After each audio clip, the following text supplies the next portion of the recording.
বিসমিল্লাহির রহমানির রহিম। আসসালামু আলাইকুম।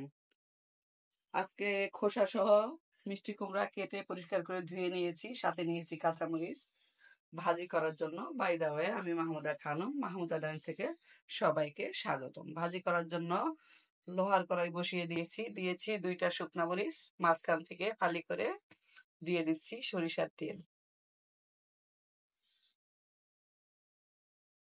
মরিচ একটু কালো করে ভেজে নিলাম। এখন দিয়ে দিচ্ছি কালো জিরা আর সামান্য আস্ত জিরা।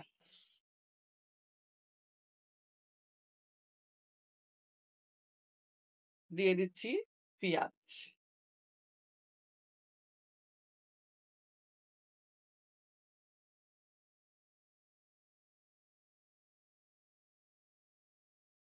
পেঁয়াজ গোল্ডেন ব্রাউন করে ভেজে নিব। পেঁয়াজ ভাজা হয়ে গিয়েছে, এ পর্যায়ে মিষ্টি কুমড়া আর কাঁচামরিচ একসাথে দিয়ে দিব।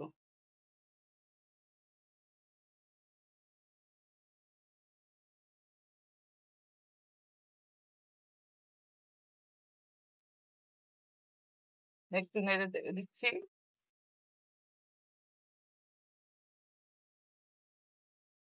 দিয়ে দিচ্ছি স্বাদ মতো লবণ।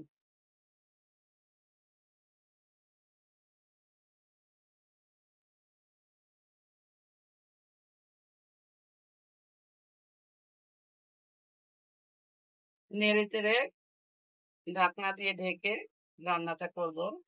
রান্না না, সরি, ভাজি। একটু পোড়া পোড়া করে মিষ্টি কুমড়া ভাজি করবো। কোনো রকমের পানি দিব না।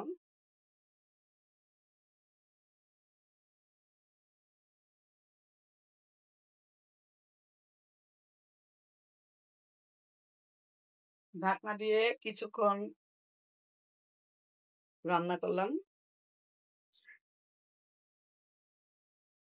মিষ্টি কুমড়া অলমোস্ট সিদ্ধ হয়ে গিয়েছে।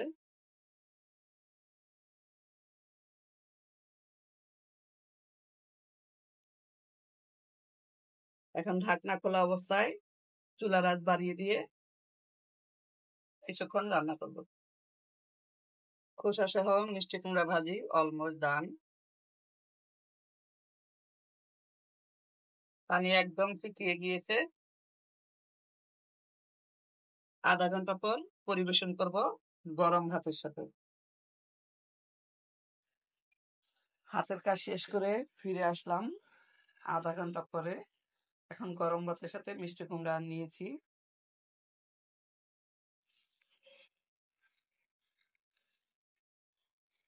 খোসা সহ মিষ্টি কুমড়া ভাজি, সাথে আছে লেবু।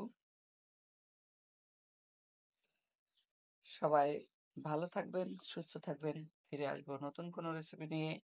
আল্লাহ হাফেজ। আসসালামু আলাইকুম।